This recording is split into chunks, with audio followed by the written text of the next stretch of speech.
everyone, and welcome to CR Wrestling Commentary. This is Cedric and Cedra for G1 Climax 30 Day 19 Finals, Sanada versus Ibushi Kota.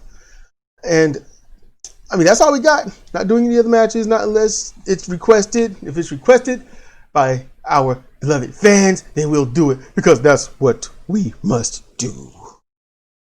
But anyway, let's get right into the meat of it then. Might not be long. I like to say this was a 5-star match, but I can't give it 5 stars. Oh my goodness, for the certain things that happened. And it's not a flub. The flubs, Sanada went for a drop kick that Ibushi thought was going to be a leapfrog. So Sanada drop kicks and Ibushi ducks and runs, so Sanada falls on his back. That is not a disqualifier. That's actually a match booster. That's a match booster. It's like he ducked the drop kick. Yeah. That's a booster. Go with it. There's just too many times I saw them strongly cooperating to make it work. Mainly on the counters of the Dragon Sleeper and things like that. Honestly, you kind of have to. Well, no, it's like when they got to catch them and then reposition them and they put themselves in it and stuff. Like what Evelyn Sanada did, you have to have a trained eye to see it. Or at least moderately trained. This was more like, it's so obvious, painfully obvious. They do have less experience with each other. They do. Now, Ibushi said later they hadn't wrestled in like a year. Yeah. Their match last time wasn't that exciting. So this one was. It was exciting. It's paced. Yeah. Now, here's what really killed it being a 5-star match. You really want to know what it was? It wasn't Ibushi and it wasn't Sanada. It was Red Shoes, Sanada got Ibushi Japanese leg roll clutch. And it was a 3. It was a straight up 3 count. 1, 2. His hand should have hit that mat. But he pulled it. Yep, he pulled it. Every year they find a way to fuck Sanada. It is either a curse or it's in the contract or he wants it because it's funny. But they do this shit every year in clutch matches. Now, hey, look, let me toot my own horn. And from the beginning, I said, who do you think is going to win? Zemo asked that. Who do you think is going to win? And I was asked that by Zero. And I was asked that by John Nubai. And my answers were JY, Naito, Ibushi,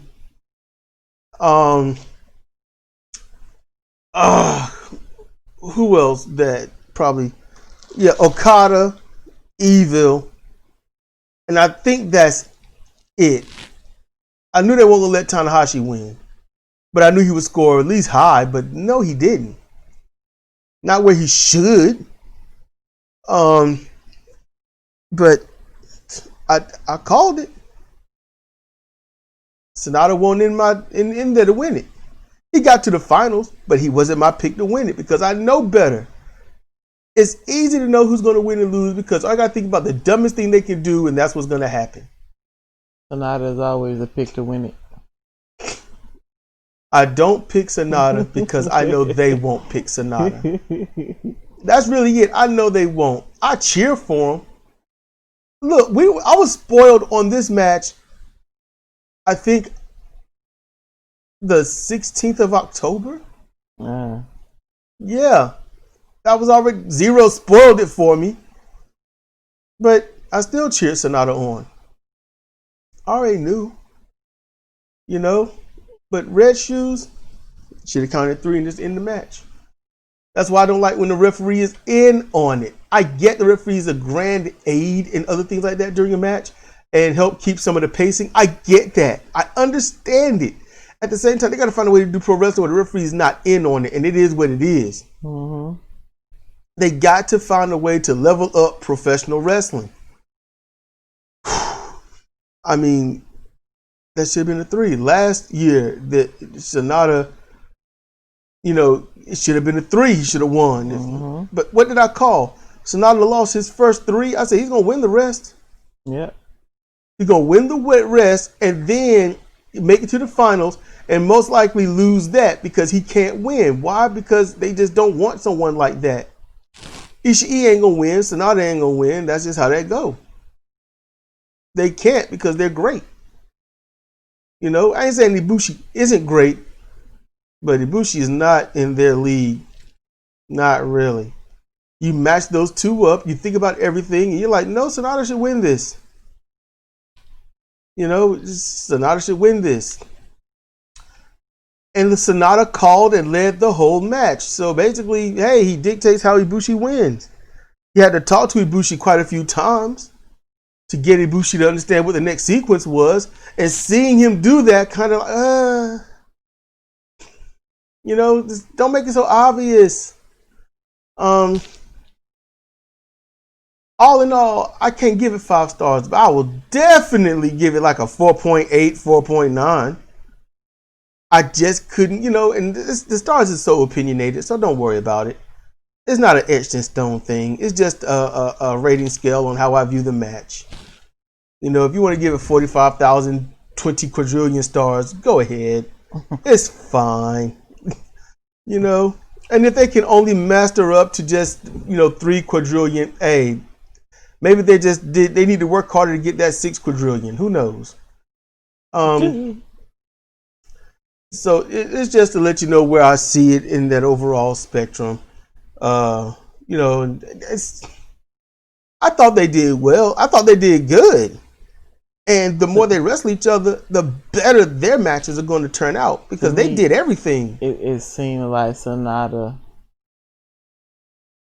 I'm not going to say it was just getting started, but he still had a whole lot left in the tank. Well, yeah. Yeah. Sonata did go through almost his entire move repertoire. I'm going to give it that. I don't recall him doing the Paradise Lock. He didn't do it to him. He didn't. He doubled up on the semifinal, so I guess he didn't do it in the final. Yeah. And I ain't gonna lie, I think Sonata was kind of still teaching Ibushi, and that's probably why he didn't do it, because it's not a teaching moment doing that move. No. That's a just take it in the ass move.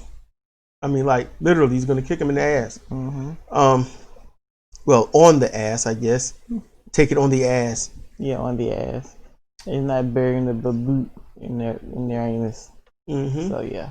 And to make sure that that Sonata is seen as a worthwhile opponent, Kamigoye kick out.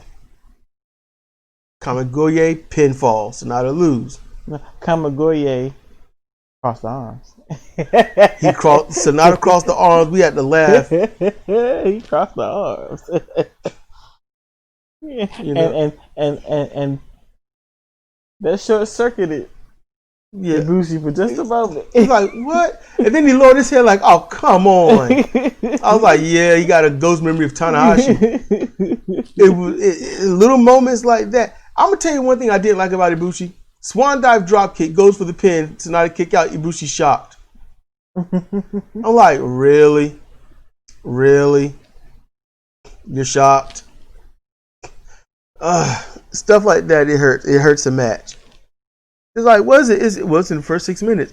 It's the finals. How could he kick out? I don't know. It's the finals, and that has to be longer than every other regular match. Just don't show surprise and shock when it's more than obvious. It's like planning your own surprise birthday party. Come in, everyone. I didn't know. I didn't see this happening. Oh my goodness! Thank you. So yeah, I did like the match. I ain't saying I didn't like it. I'm just pointing out all the little flubs and flaws and stuff. And Ibushi at the end is presented the trophy by Chono Masato, and that's great. I love seeing Chono out there. He dyed his hair. His hair is white. It's White. He died the hell out of it. You know? And sporting that Aristrus, his wife's company. That's pretty cool. You know, I'm sure they're still married. His German wife. According to Wiki, they are. Ibushi, you know, gets to the back, you know, thanks to fans out there in the ring, goes to the back and they're talking to him, asking him kind of silly ass questions. But I understand, do your job, ask some questions, get the interview and all this, and then you hear the, and Cedra's like, oh man, I said, Jay, only Jay is gonna clap like that and annoy the shit out of everybody. And yep, it was Jay. I said, called it. I knew who one of the winners of the G1 would be. I picked that. I knew Sonata would get to the end and lose. I picked that. Hear the first three claps, Jay.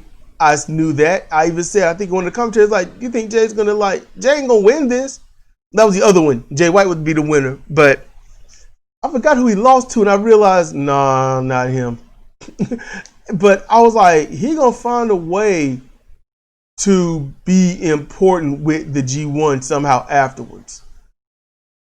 That's just Jay White. Ghetto was going to support Jay White like crazy. So, you know, he's like, hey, you know, you're going to get this briefcase. Enjoy it while you can. You know, I'll be coming for it. You know, yada. Okay.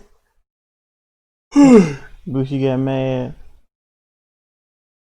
Yo, he was mad. He was mad. When he first sat down, Ibushi put on that fuck him dress. See that face like, man, I just want to hurt you, but I am tired. And you can see he was actually tired. You know, his muscles were just limp.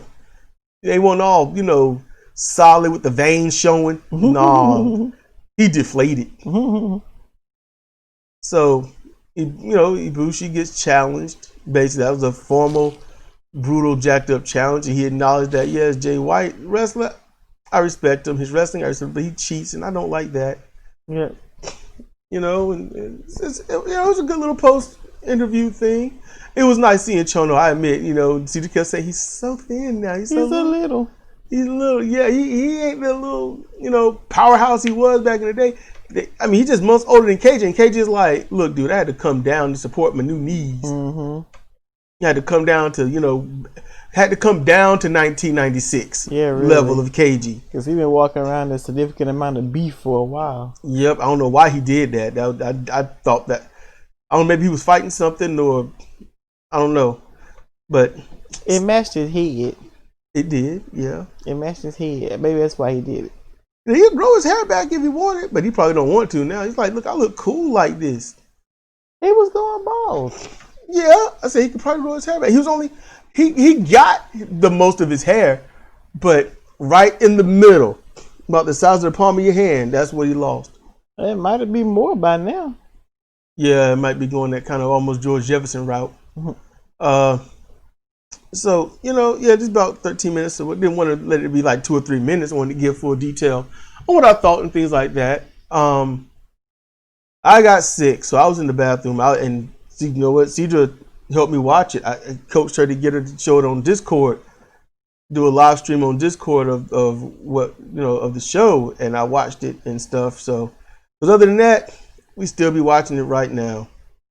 So, you know, thank you, Cedra, for listening. So it could be sped along.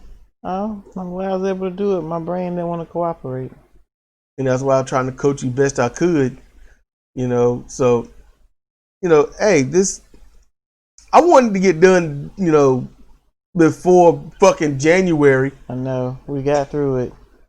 G1 is brutal, and it taught me a lesson. This taught me a lesson.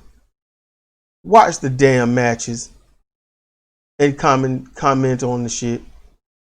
You know, just watch it and comment. If we were getting paid to do this, I would just write down notes as I see certain things and then comment on the whole thing later instead of just breaking it down match by match. You know, because I want to talk about it while it's still fresh in our heads. So that's why I'm doing it this way. But yeah, Sonata lose.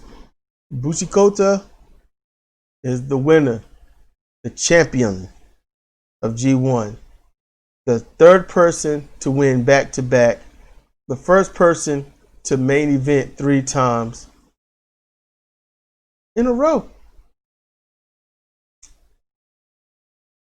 But the only one that hasn't gone on to win the IWGP Heavyweight title after winning the G1.